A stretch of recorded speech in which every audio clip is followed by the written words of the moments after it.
There's a by-election in Gorton and Denton. If you're watching it live, it's tomorrow. If you're watching it in the archive, you'll find out if the predictions in this programme are true. It's, I suggest, a referendum on Keir Starmer. He turned up, but briefly. Why didn't he go on the streets? Is that because the public don't like him, or he doesn't like the public? Let's find out. This is all wrong. I shouldn't be up here. I should be back in school on the other side of the ocean. Yet you all come to us young people for hope. How dare you? Boring. Boring. Boring. Boring. Don't tell us what we're going to feel. We're trying to solve a problem. Don't tell us what we're going to feel. I'm not telling you. Because you're in no position to dictate that. That's exactly what you're doing. You're in no position to dictate what we're going to feel.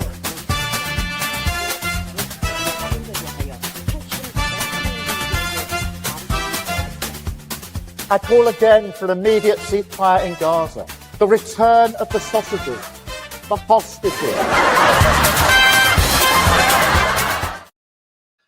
Welcome to Lembit Öpik Live here on Unprecedented TV, where we find the facts, kill the spin, and tell it like it is as best we can.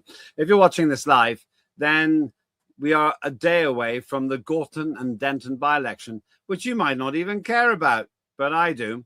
I believe this parliamentary election, in other words, for one seat after the resignation of a Labour MP, isn't so much a referendum on Labour, but a referendum on Keir Starmer's leadership.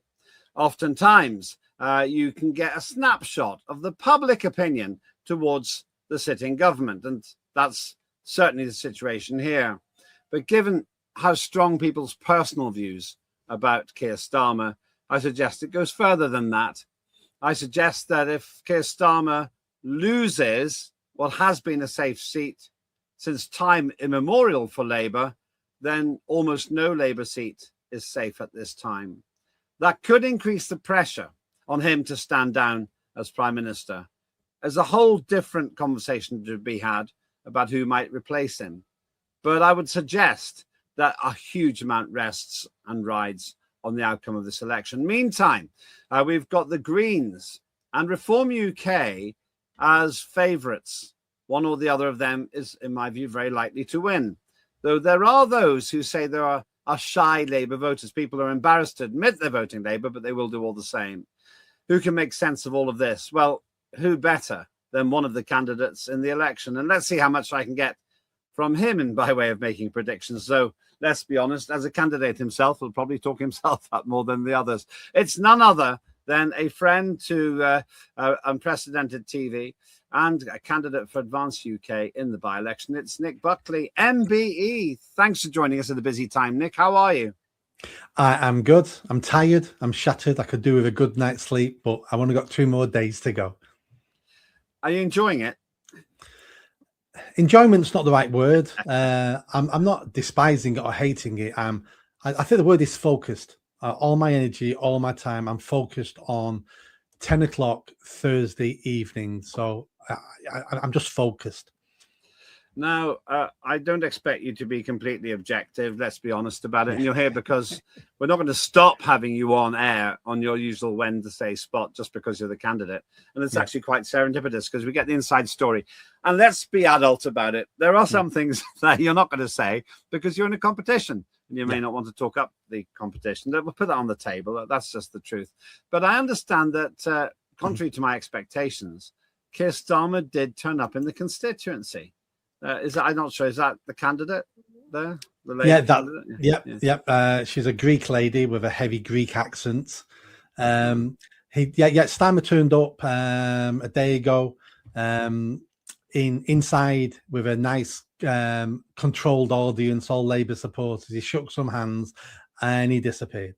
Keir Starmer is the only Prime Minister in my lifetime who's not allowed to walk around the streets anymore, who's not allowed to be with people who's not been handpicked because they boo him, they shout at him, and there's always outbreaks of Starmer is so therefore he has to control where he is all the time, indoors, with strict Labour voters and supporters.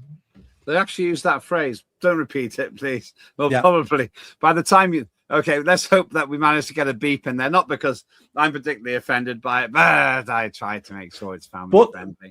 But that's exactly what people are singing on the streets, singing at football matches. I think someone's released a song with that phrase in it about Starmer. So that is what people are shouting. Not exactly what you want from the leader of a G7 country. I guess that implies from what you're saying, and I know that you've got a vested interest in potentially talking down the opposition, but from what you're saying, I'm pretty sure that we've got that basically means he's not an electoral asset, or at least Labour doesn't think of him as an electoral asset in this campaign. He's not been an asset since the day he walked through 10 Downing Street. He doesn't have a personality. He comes across as a robot. We know all these things. That doesn't mean he was guaranteed to be a poor prime minister just because he wasn't flamboyant and didn't have a great personality. But he hasn't got anything about him to be prime minister. So he's not been an asset to anybody since the day he walked through 10 Downing Street. And he's not an asset to his candidate in Gorton and Denton. But he is an asset to Labour supporters and volunteers, because they need geeing up a little bit. They need that extra bit of energy for 2-3 days more campaigning. So that's why he's turned up. He's turned up for the photo opportunity and to give the volunteers and supporters a little bit more energy to carry on knocking on doors and delivering leaflets. Is he popular with his activists? That I couldn't answer. I don't think the activists hate him. I think privately they'll all say we could do with a better prime minister. Who wouldn't say that? But the activists are, dying the wool supporters. So it doesn't affect them. It'll affect the candidate if she doesn't win. I've got Northern Ireland accent. How dare you criticise the Labour candidate's Greek accent? I quite like Greece. I quite like Greek accent. But anyway, that's a different story. I don't have a vote there. Now, Starmer has had all kinds of problems. Just a question: has all this stuff about Mandelson and Epstein and Starmer's bad judgment, has that come up on the doorstep, or is that just the kind of tittle tattle and chatter that you get around Westminster? Yeah, no one's mentioned Mandelson to me whatsoever. But what they do mention, if Labour comes up in the conversation, I'd say half of the people I speak to, once Labour's mentioned, then use the phrase, "Oh, the pedo party, the pedo apologists, the pedo lovers." So there's a lot of anger out there around paedophilia for the Labour Party. But Peter Mandelson, Epstein, never been mentioned to me in the last 4 weeks. Yeah, I've had the feeling to an extent that this is a Westminster story, however important it is from a political point of view or judgment point of view. I just don't feel that if you go more than 10 miles from Westminster, or say 20 miles, that the public is that fussed about it. It doesn't really affect them directly. That's what I think. It's more than that. It's not that it doesn't affect them. No one's ever heard of Peter Mandelson. This is a name no one's ever heard of. We know it because we're involved in politics. No one else on the street has ever heard of the man. That's kind of interesting because he was arrested. Once again, if you're watching this live, he was arrested yesterday in the archive. If you're watching it from the archive, you might find out if it went anywhere. Peter Mandelson arrested. His ex-Labour peer released on bail as Virginia Giuffre's family issues statement. Now, this does seem to me, it's interesting what you're saying, because it does seem to me this is a story between politicians and between the media. If you're just about managing in Whalley Range housing estate in Manchester, probably the first thing on your mind isn't working out what Peter Mandelson did and didn't do. It's worth also pointing out, as another subtlety here, this whole thing about Mandelson isn't even about the sex abuse against Epstein. It's about whether Peter Mandelson broke the terms of his job as a minister or as an envoy when he was in a political position. Now, most people won't even understand what that means. I mean, I barely understand it, to be honest with you. But so I suppose it's so far removed from everyday life, it doesn't really make a difference. But it is interesting to hear you say that.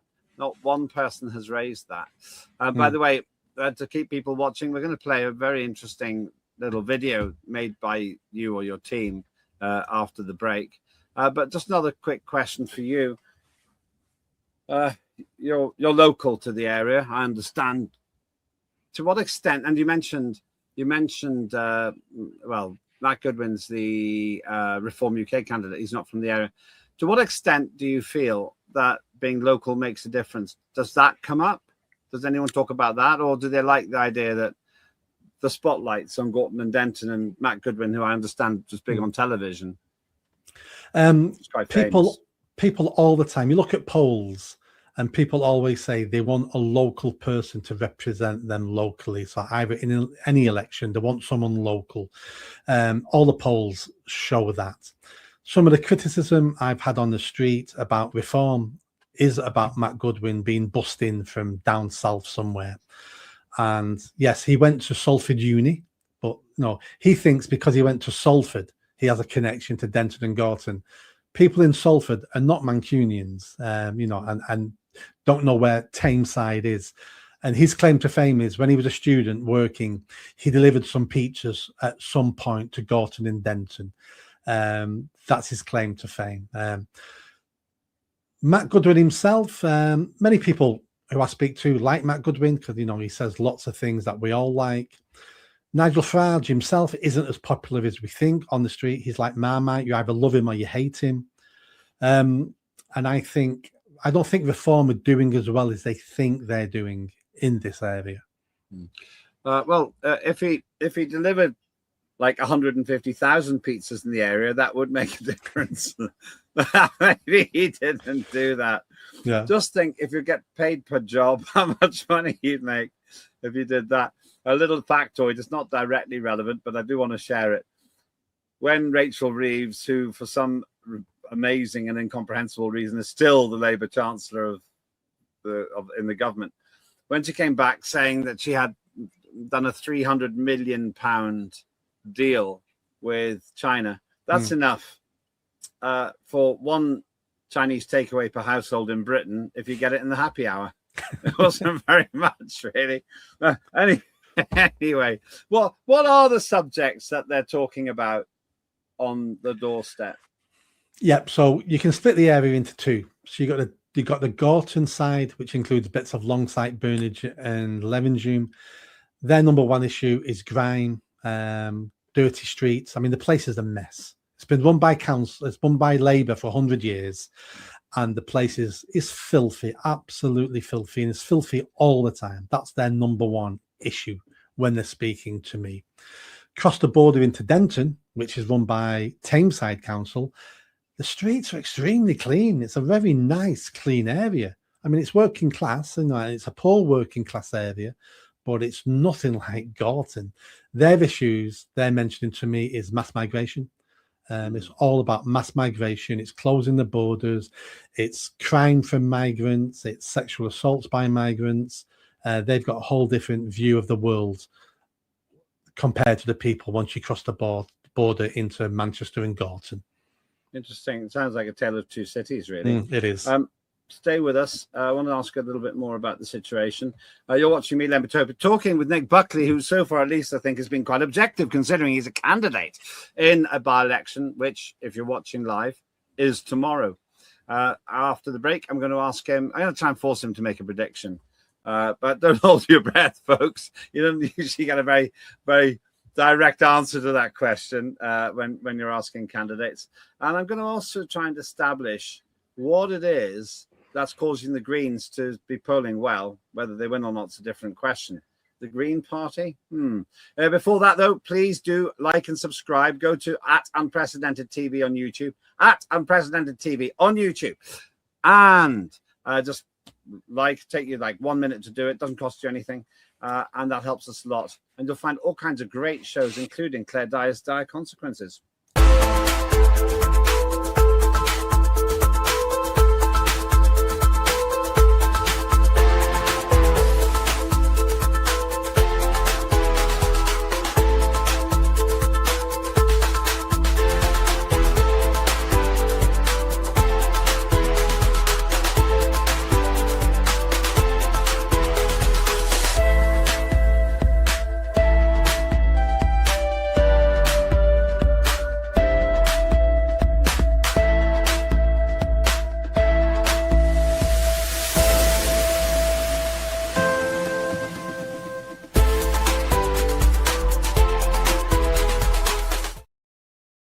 That's Dire Consequences. You'll find that on the archive at Unprecedented TV on YouTube. But back to the present day. If you're watching this live, it's the eve of the by-election in Gorton and Denton. Why are we focusing on this? Because it's, in a very real sense, I think, a referendum on Keir Starmer's leadership. It's a seat which was held by 51% of the vote by Labour the last time. That means that of those who voted, an absolute majority voted Labour. No one really thinks Labour's going to win, apart from my guest today, Nick Buckley. You think that they might be doing better than the polling suggests? Yeah, I'm not saying Labour's going to win. I'm just saying Labour have a chance of winning because they're not doing as bad as we think they are.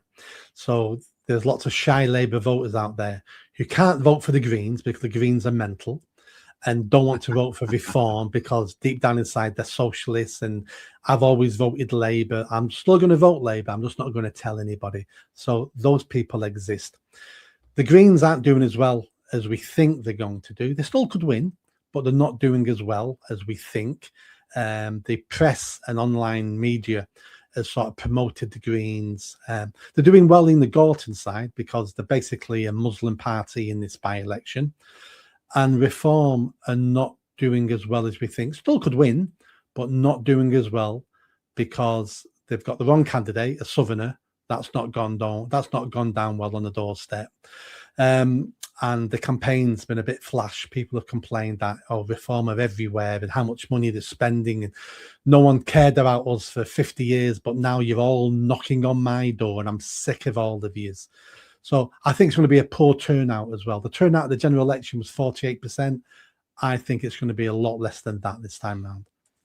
When I was active in the Liberal Democrats, as I was for decades, people did used to moan about the amount of leaflets they got. So I'm sick of getting another leaflet, but those people probably weren't voting for us anyway.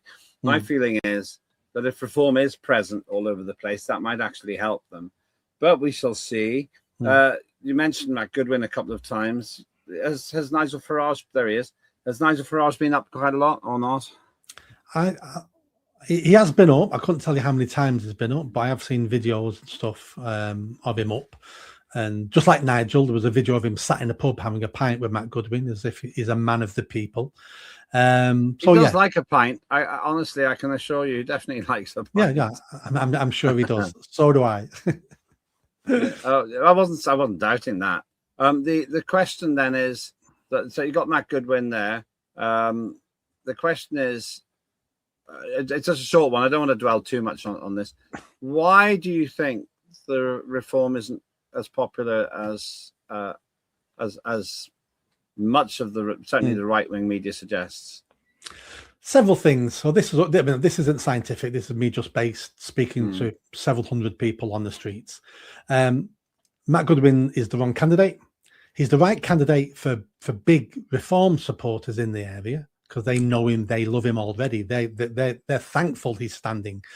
But most people who are not Reform supporters, who may vote Reform, he's the wrong candidate. He's from down south, and they don't like that.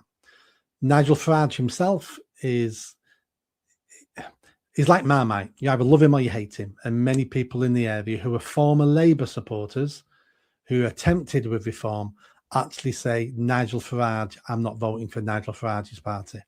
And some other people say the complete opposite. I love Nigel Farage, I'm voting for Reform UK. I just don't feel it on the ground. I don't feel it on the ground at all. And don't forget, they're only really campaigning in Denton. Gorton isn't their area because of the high Muslim vote and because of all the woke students and other people living there. You can't really win I know this from personal experience. Actually, in another by-election I was heavily involved in Birmingham, the candidate Nicola Davis lived down. She did very well in lots of areas, but she didn't win every area. And I think it was because some of the areas were just inherently Labour that the party lost, but only by 450 votes. I think you have to poll well across an entire constituency in order to win. So that's kind of an interesting point. Now, I want to play the video in a moment that you've put together, but I've got to talk about the Greens. Now, the Greens are doing very well in the polling, in the betting odds. We don't know what they're doing in the polling. In the betting odds, Greens and Reform UK circle Labour stronghold in Manchester by-election, says this headline. Now, I don't know anything about this woman who's the candidate. I saw that David Poulton, now known as Zach Polanski, the Green self-styled and slightly oddball Green leader's been up. Why the Greens are clearly doing quite well. Why are they being talked about so much? That's because of the fall of Labour. So in this area, which is 100 years, has been a traditional Labour voting area. So Labour are in the cauldrons at the moment. So many people are abandoning Labour. And if you're abandoning Labour, you're looking around, who do you want to support? Well, the Green Party are farther to the left than Labour. So lots of people are going, yeah, the Greens. The Greens now are slowly turning into a radical Islamic party. So lots of Muslims now are leaving Labour, voting Greens, because Greens are all about free Palestine, supporting Hamas. So I can understand them going there. But Greens' biggest mistake, really, if they're ever going to try to get to power, or even win this seat, is they're unpalatable to the average voter. Once you look at the Greens, I mean, they've announced now that they want to legalise all drugs. They're really into the LGBT lunacy, teaching kids about homosexual anal sex at 5 years old. What? When you hear about all these policies and these things they want to do, most traditional Labour voters go, no, thank you. But they are doing well. I mean, when you're in Gorton, you're walking around. So many houses, more than anyone else, have got green posters, green stickers in their windows, on their doors. Do you think that's primarily because of the position on Middle Eastern politics? I don't really see what Middle Eastern politics has to do with the green agenda in there. In my view, non-existent climate crisis concerns. Is that where that's mainly coming from? Oh, absolutely. Because in the Gorton side of things, a third of the people in Gorton are Muslim. So now they're being told by their mosques, by their imams. George Galloway stood down and said, vote Green. Jeremy Corbyn stood down and said, vote Green. And the Muslim vote is really coming behind the Green Party. And what we need to understand is this is a Trojan horse strategy. The radical Islamists are purposely trying to take over the Green Party. And this is the next step on that. And once they get on the executive and once they have more power, they will start sacking and kicking out the eco-lunatics. And then it will be a Muslim party. And the colour green is perfect for them.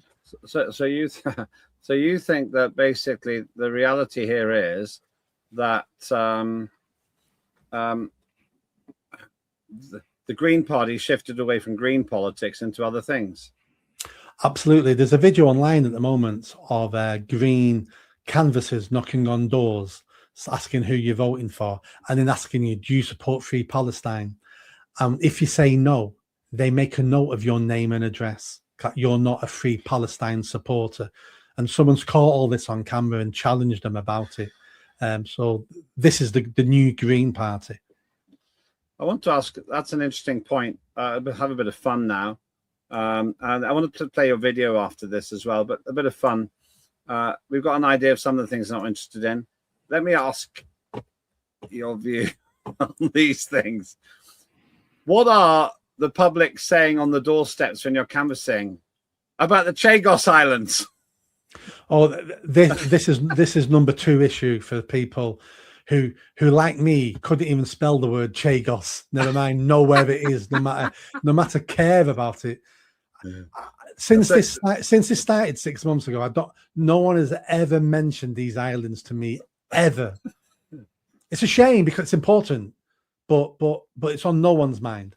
So Chagos Islands aren't featuring too heavily in this particular election campaign then? No, not peculiar. No one's got posters going free Chagos. No. Okay, that's it's an interesting thing because if you live within 2 miles or 3 miles of Parliament, you'd think it's about all that people talk about. Yeah. And if you're one of the few people who still buys the newspaper, it's all that anyone talks about. What about this one then? What are people saying about Volodymyr Zelensky and whether he should have elections in Ukraine? This is the third most popular thing people mention on the doorstep is what are you, Nick Buckley? What are you going to do about? Are you going to solve the Ukraine crisis? Are you going to stop giving billions and billions of money we don't have to the Ukraine? So I've got to put him straight and say, well, I'm going to put on my Batman suit and I'm going to fly over there and I'm going to sort the shit out myself.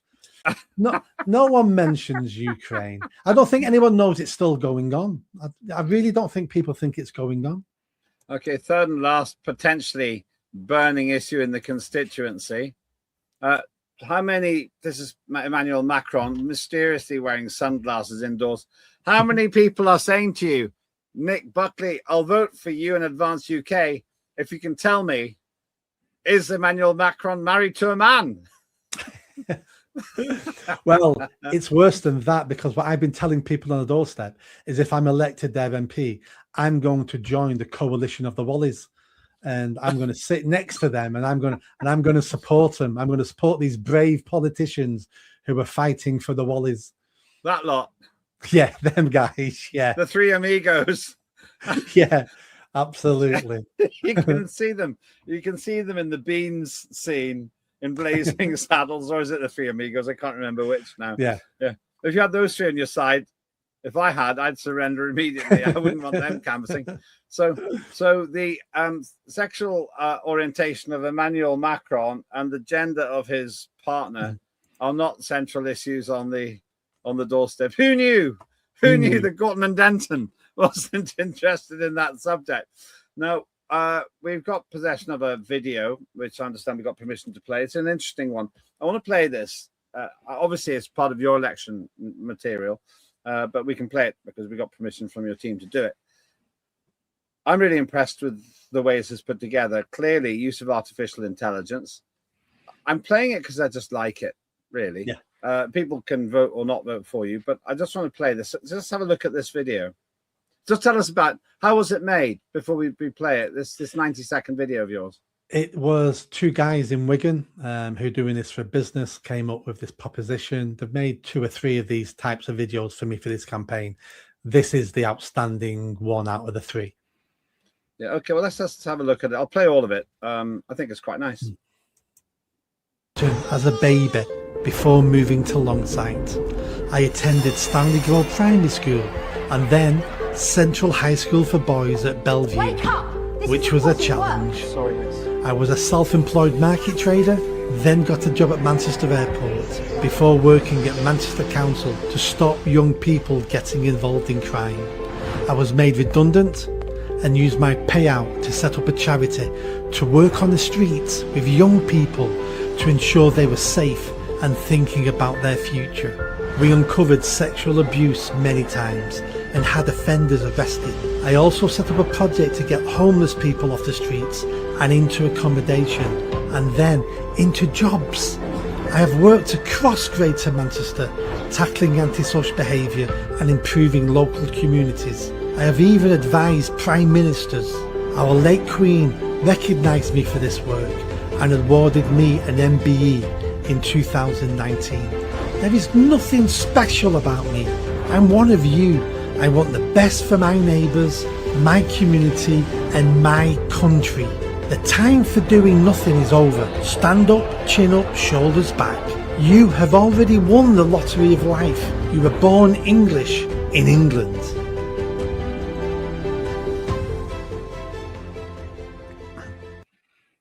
I really like that. I'm a bit jealous that you have access to people that good. I'm not that good.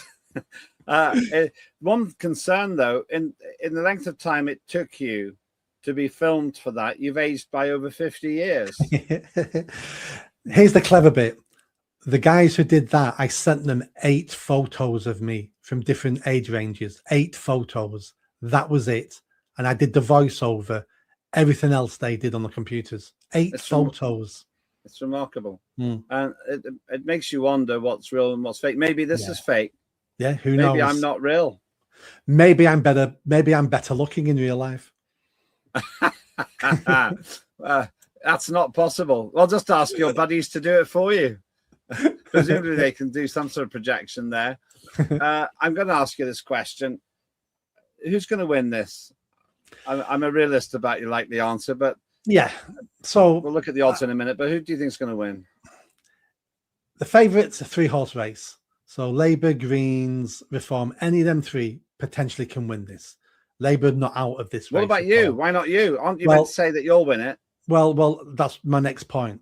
My next point is if Reform don't do as well as they think, and my campaign is definitely reaching out there, I can come through the middle on this because the left-wing vote is split between Labour and Greens, so that's gone. Reform think the right-wing vote belongs to them. It doesn't. And if they do worse, and I'm predicting they'll do worse than they think, I can come through the middle there as the local lad, as the local candidate, not busting. And okay, that's quite a good recovery. By the way, I don't like all of this rubbish stuff that people say. I have to say that this is the first time that Advance UK stood in a by-election, isn't it? Yeah. So you're setting a base. Whatever you get is going to be a record for Advance UK, isn't it? It will be. Now, Ben Habib, your leader's paid a visit or two up there. Not for now, but in the future, I'd like to have a conversation with you about what's going on. Don't do it now. Between Rupert Lowe's Restore Britain and Advance UK, Ben Habib's party. It's not relevant now because Restore Britain hasn't got a candidate there. But I just want to finish by looking at the odds. Can we get the odds up, please? Yeah, there we are. Right, you're right. Greens 1-2, Reform roughly 3-1, Labour 5-1, and Workers' Party. Has Workers' Party got a candidate? They dropped out the race. Okay, so you're in 4th place according to this. Well, maybe 5th, but it depends how you look at it. You're in the next group. I just wonder. One thing I'm interested in here is the extent to which being local does matter. Where does the Labour candidate come from? Where does the Green candidate come from? Are they from the area? The Labour candidate comes from Greece. Okay. Is that in Gorton and Denton? No. I think it's in Europe somewhere. The Green candidate lives in Hale, which is in Greater Manchester, which is the most expensive part of Greater Manchester. That's where the Premier League footballers live. So well, you have to do that. If you want to be green, you have to be rich. Yeah. Poor people can't be Greens, in my view. Out of all the 11 candidates, I'm the only one born and raised in the area. Okay. Well, those are the odds. The odds can be right. The odds can be wrong. Yeah. And it also depends which bookies you're looking at, because last week on one of the bookies, I was 80-1. That's pretty good. Yeah. That's going up then. I saw that your odds have been not bad considering it's the first time out. I often say this to people. Red Bull didn't win anything for a long time, and now they're winning Formula One championships. This is quite impressive. Yeah. Well, Nigel Farage didn't win his first 8 times trying to become an MP. 8 times. Yeah. I lost once, then won 3 times, then lost once. No. That was my parliamentary campaigning. But that's another story. It's not about me. No. Thanks so much. And you're going to be hopefully back to business as usual, whether you're the MP or not. You'll still be here for us on Wednesdays, I hope. I shall be. Since you have been very generous with your time, last word to you about this by-election. If you live in the area, don't let anyone tell you who to vote for. Check out all the candidates. Ignore the political parties. Check out the candidates. Which one of those candidates has a track record of improving your area where you live? Which candidate has a plan to start improving your area going forward? Vote for the candidate, not for the political party. Very nicely put. Thanks so much indeed. That is Nick Buckley, MBE, one of the candidates. If you're watching this live and you happen to live in Gorton and Denton, you can vote for him. You can vote for any of the other parties as well. They were all listed on that. The parties, I haven't got the names there. Can we just get that up for some kind of balanced parties there? Green Reform, Labour, Advance, Conservatives, Lib Dem, Social Democrats. I think they've all got candidates. I think Monster Raven Looney's standing as well, actually, but unlikely to win. So you decide what you want. Are Monster Raven Looney standing? They are. He's called Sir Onkelot. The one I like and I got to know very well was Nick the Flying Brick, one of whose policies was to abolish gravity. It's just quite nice. Anyway, the gravity of the situation is not lost on me. I predict that this is, in fact, a referendum on Keir Starmer. I don't think Labour can win, but I could be wrong. If Labour wins, then Starmer's in a much stronger position. If they lose, I think people expect them to lose. He's weakened, and I think he'll stagger on till the May elections. But after that, very hard to see how he continues. But we shall see. Please like and subscribe. Go to @Unprecedented on YouTube. Take you 1 minute to like and subscribe. It's free and it's really helpful because then you can see the entire archive, including this show, and we'll see how accurate the predictions are. Meantime, do enjoy all the other shows as well. I'm Lembit Öpik. That was Lembit Öpik Live on Unprecedented TV. Have a good day.